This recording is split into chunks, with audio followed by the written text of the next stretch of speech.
The new engines looked very smart. One was called Sir Handel and the other Peter Sam. "What a small shed," grumbled Sir Handel. "This won't do at all." "I think it's nice," said Peter Sam. "Huh," grunted Sir Handel. "What's that rubbish?" "Shh, shh," said Peter Sam. "That's Skarloey, the famous old engine." "I'm sorry, Skarloey," he whispered. "Sir Handel's upset now, but he's quite nice, really." Skarloey felt sorry for Peter Sam. "Now, Sir Handel," said the fireman next morning, "we'll get you ready." "Oh, I'm tired," he yawned. "Let Peter Sam go. He'll love it." "Oi, do it yourself."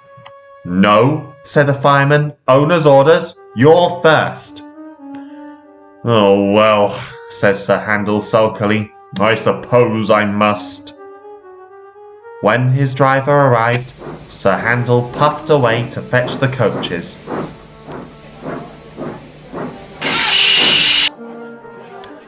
"Whatever next?" he snorted. "Those aren't coaches, they're cattle trucks."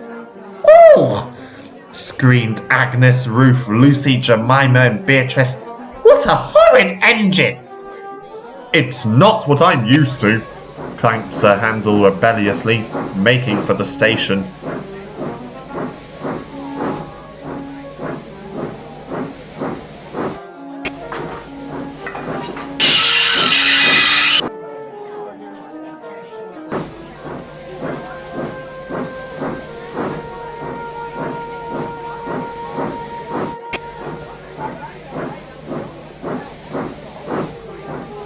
He rolled to the platform just as Gordon arrived.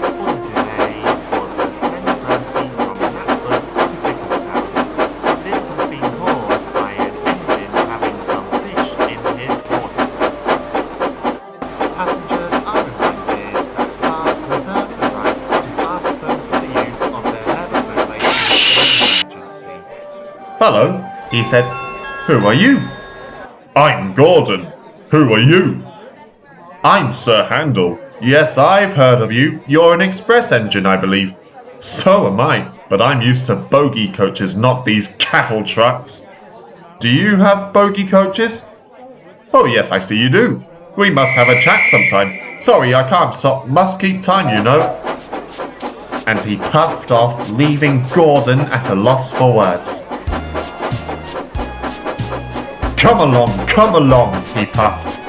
Cattle trucks, grumbled the coaches. We'll pay him out!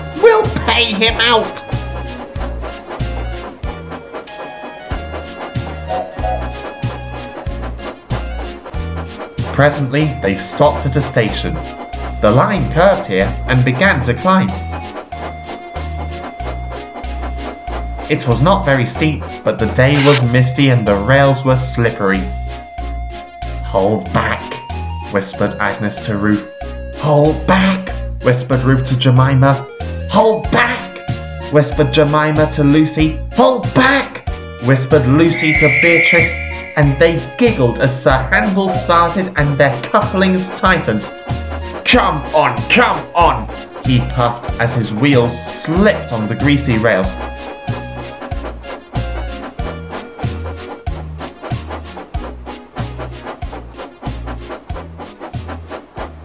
Come on!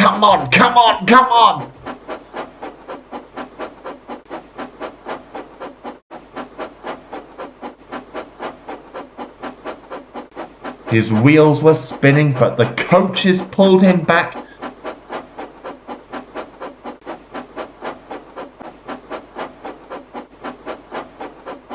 And the train stopped on the hill beyond the station.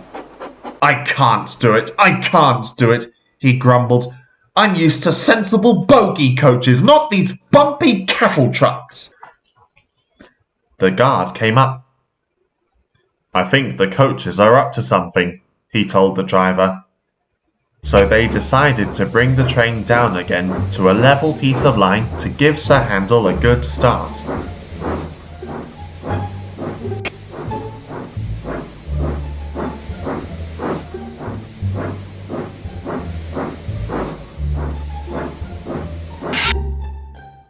The guard helped the fireman put sand on the rails, and Sir Handel made a tremendous effort.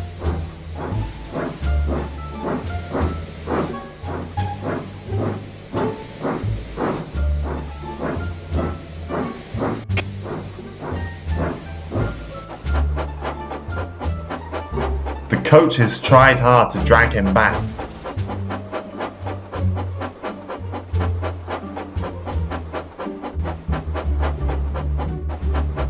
But he puffed and pulled so hard that they were soon over the top and away on their journey.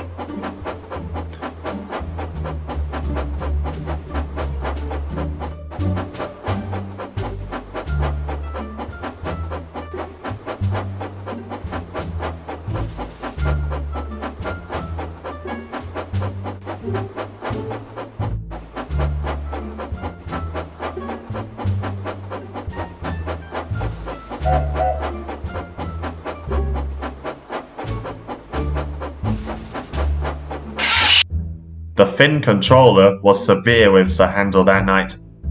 "You are a troublesome engine," he said. "You are rude, conceited, and much too big for your wheels. Next time I shall punish you severely." Sir Handel was impressed and behaved well for several days. Then, one morning, he took the train to the top station. He was cross. It was Peter Sam's turn, but the Finn controller had made him go instead.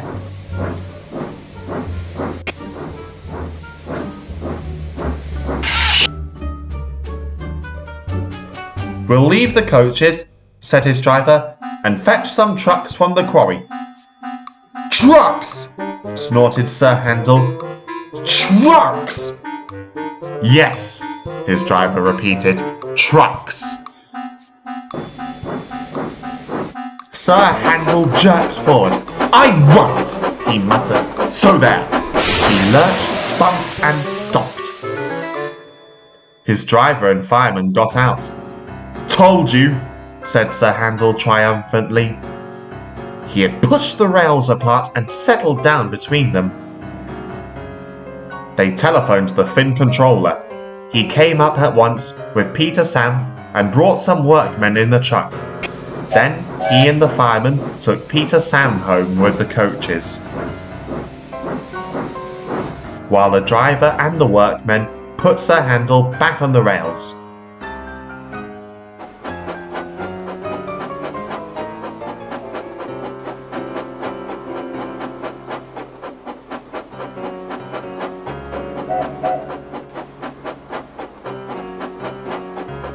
Sir Handel did not feel so pleased with himself when he crawled home and found the Finn controller waiting for him. "You are a very naughty engine," he said sternly. "You will stay in the shed till I can trust you to behave.